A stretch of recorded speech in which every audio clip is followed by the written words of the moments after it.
Welcome to Thoughts Off the Stem. Thanks for joining the sesh with me, Justin Barone. I hope you're having a good day, good week, good month, good year. I hope life's being good to you. If it's not, if you're having a little bit of a tough time right now, hopefully this gives you a little distraction for about, 30 minutes or so, 20 to 30 minutes. If you're new to the show, welcome. Hit the follow, hit a subscribe, hit a follow, hit a subscribe, hit the follow or the subscribe button, if you like the show. Leave me a comment, tell me what you think, because I always like to know what people think of the show. And maybe where you're tuning in from, or like what you're smoking right now. Yeah, let me know. I like to know these things. So this week I was thinking about this. There's a lot of problems with the cannabis industry. There's some major glaring issues, I think, and I think that nobody talks about them. And I think that it involves the fact that once you've worked in the cannabis industry for a while, and then you try to find a mainstream job. Okay. I think that there's a disconnect. I think that there's still a stigma towards people that work in the industry. I think that people, mainstream employers, they keep a little bit of an incorrect view of the industry. I think they think that everybody that works in the industry is just some glassy-eyed pothead that wants to, giggle through their interactions throughout the day and just be high all the time. That's not always the case. In fact, in a lot of the circumstance that I've seen, there's a lot of people like me that consider themselves professional or responsible consumers, meaning that we don't smoke during the workday. We wait till after when we get home. We're not influenced by cannabis on a daily basis. Our interactions with customers are an attempt to help them better understand the product, and we try to be professional about it. However, there seems to be a misconception that that's not the case. And I think that it falls on the shoulders of the cannabis industry itself. I think that the cannabis industry doesn't seek out business professionals. I think what it does is that it moves people or industry people into positions of management, especially in the retail landscape, where they need a warm body to fill the position, so they fill it as fast as possible. And the way that the business is structured, it's basically structured so that in retail, you have a parent company that tells each individual shop how it's going to operate. And I think that doesn't leave a lot of room for managers, young kids trying to be in a managerial position to actually learn and become educated on managing, as opposed to just running the operation the way that they've sort of seen it happen. I think that it's like puppeteering to a certain extent. Oh no, my joint went out. And I think that overall hurts actually hurts the cannabis industry, because there's a lot of very valuable skills and a lot of very talented people that work in the industry that get overlooked because of the misconception that these companies have that open up pot shops. I think that they want to be able to just tell people what to do and and how to function, but I don't think that they want to put the effort into teaching anybody how to actually function in their roles correctly. Right? Like, if you were to go to any other company and try to become a manager, there's kind of there's an educational process that happens over your tenure at that company to move you up. There's very specific programs that help you to learn and acquire the skills that you need to be in that role. Where in cannabis, they basically go, oh, well, you know how to do orders. You don't really have any problems, so let's put you in this position. It's stupid. I'm saying it. It's stupid, because what it does is it chases out the business professionals that want to be successful in the industry. It chases them out of the industry.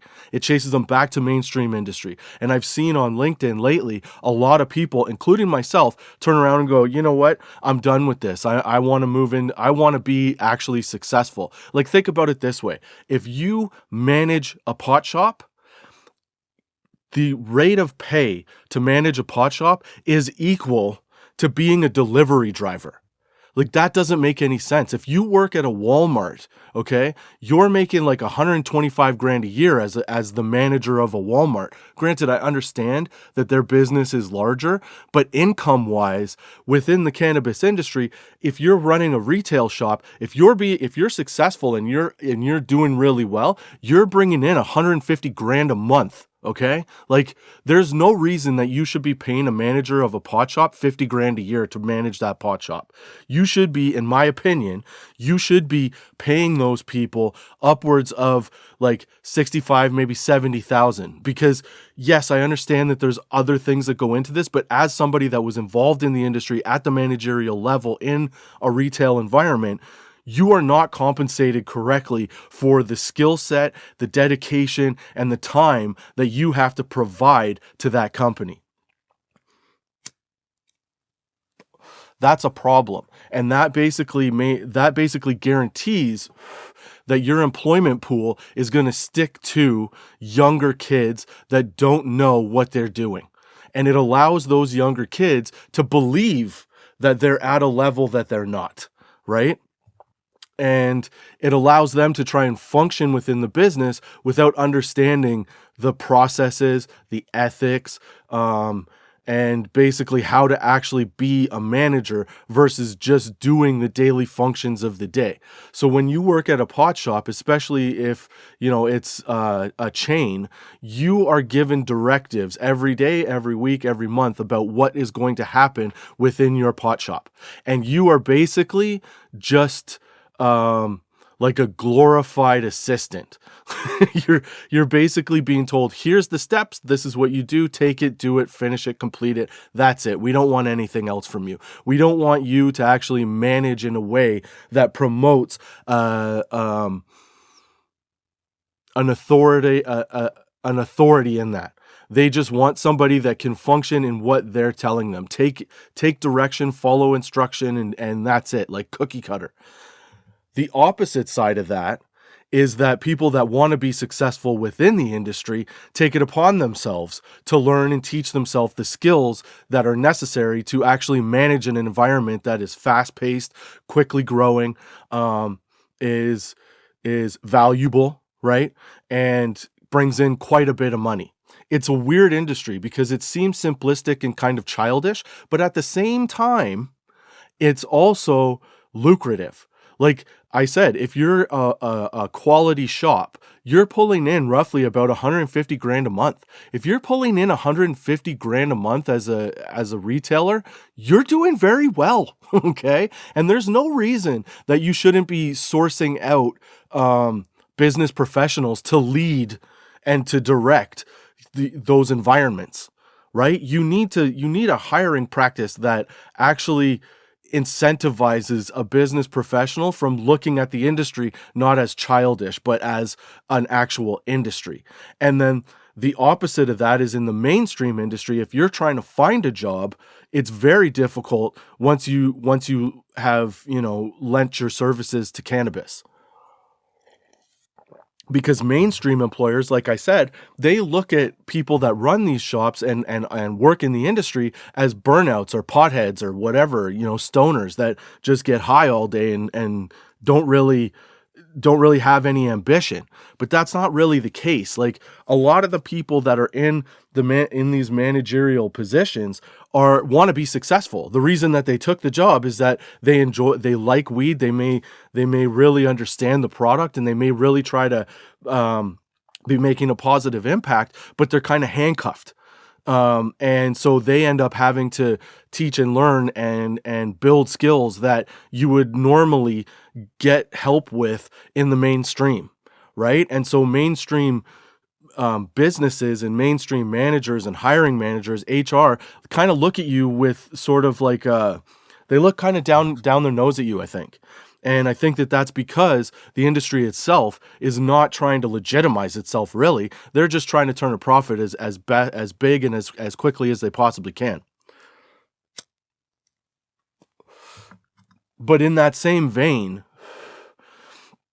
if you're mainstream business, if you're a hiring manager for a mainstream business, you're not being very adaptable to business as well, because you're not recognizing the chaos that's in the cannabis industry and what it takes to be successful in the cannabis industry inside that chaos. There's a lot of learning that you have to do. You have to be able to be adaptable on your feet. You have to change from sometimes minute to minute, hour to hour, day to day, whatever, to provide the best service you possibly can to the company that you work for. And a lot of the times they're not giving you the information on how to do it. They're just telling you what to do. So it's on you to build those skills and learn how to do those things in a really effective and successful and productive manner, right? And I think that that's lost on hiring managers in the mainstream because they don't recognize it. They don't put the same emphasis on it that they do in their own industry. But the people that are in the cannabis industry that are at those management levels, they actually have an equal, if not maybe a slight advantage in like against their counterparts from the mainstream because of the chaos that's involved in the industry. Do you see what I'm saying? Like the amount of recklessness, and when I say recklessness, I don't mean that they're doing anything they shouldn't do. I mean that if Walmart has a directive and they pass it down to their manager, they basically go, look, this is what we want to do, and these are the set things that we want to accomplish, and these are the parameters that you can work in, okay? At a pot shop, they basically go, here's step 1, 2, 3, 4, all the way to finish, right? And you don't get any leeway. You don't get to play with it. You don't get to add your own flair to it. You only get to do what they say. And I think that there's a huge value to somebody that can react to these things and be like, no, that's not going to work, because they know the customer better than a company, a parent company necessarily does, because the managers are on the front line serving every day, doing what they do, bud tending, talking to people, educating, doing all of that stuff, as well as their managerial duties. I think that they have a better knowledge and a better understanding of how they can set up the shop, present the products, things like that. Where in Walmart, yes, I understand that, you have to follow the layout of the store, but you do have a little bit of leeway in how you manage and how you promote that environment, how you build morale. I think in cannabis, you don't really. A lot of people just want to take the job to be stoned. And I think that puts off the wrong impression to the mainstream workforce, right? And I think that it takes the parent companies and the leadership of these places to turn around and actually say, like, hey, no, you know what? We want to give a little bit of power to you because you may understand it better. And if you're trying to entice business professionals and keep business professionals, you have to up the pay. You have to, because you're not going to get anybody that's quality at the amount that you want to. You might, because the person wants to get into the industry, but that's not going to last, because any business professional or successful individual is going to eventually walk away from it. They're going to walk away because you're not compensating, you're not teaching, you're not providing the right amount of support in the right areas. They're just trying to get you to do the thing that they want. And in the mainstream, the ability to operate in an environment like that is highly sought after. If you look through job boards and job listings, everybody's looking for somebody that's adaptable, that's a self-learner, that is successful, that wants to move forward, that is has good work ethic, and is like a self-starter. Well, all of those qualities are what makes a retail cannabis manager a success. They know and they understand that, and they do that. And the mainstream just looks at it going yeah, but it's not really a thing. Hey, mainstream, here's the key points of the cannabis industry. It's a growing industry where nobody really has a full understanding of how to operate it yet, which is kind of crazy at 8 years in. You have managers and highly success driven or highly what's the word I'm looking for? Jesus, Justin. people with a really high work ethic that want to be self-starters, that want to be known for their contribution.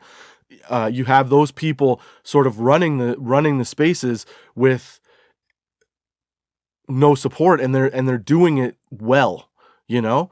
And then the other part of it is you're making 150 grand a month, dude. These people are responsible. These kids are responsible for high value items.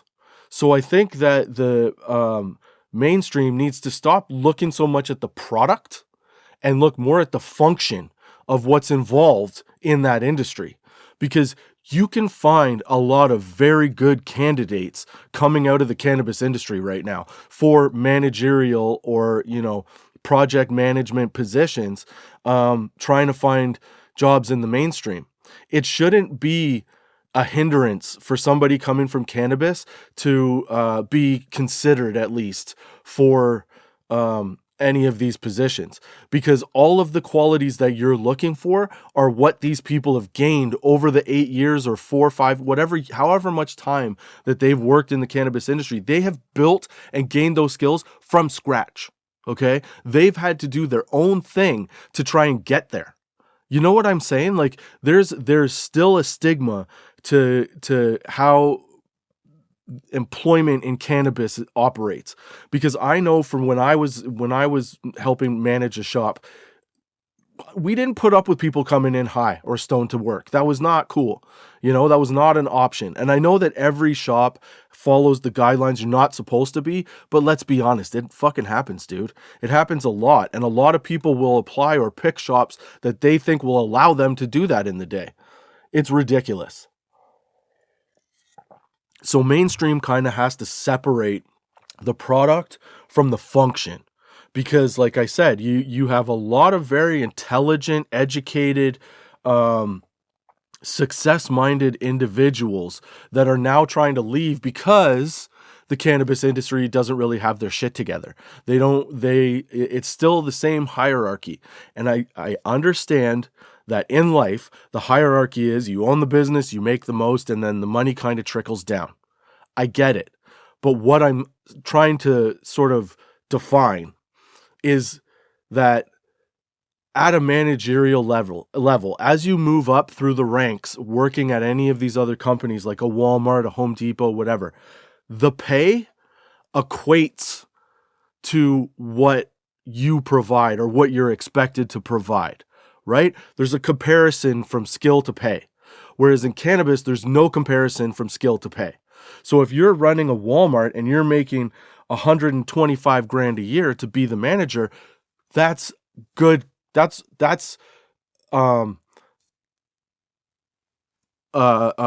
even compensation for what you're expected to give to that company. At 50 grand a year to run a pot shop, that doesn't equate to what you do, because you still have to be, as a manager, on call all the time. You have to be available to work. Normally the staff is smaller, so you end up having to cover a lot of shifts for people that call in sick, shitty workers, people that have bad work ethic and don't want to come in, people that are late. Your life becomes that thing.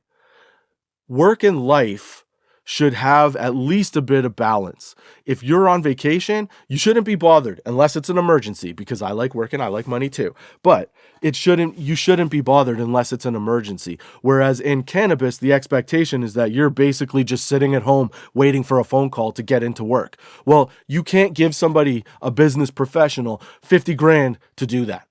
You want to pay somebody to really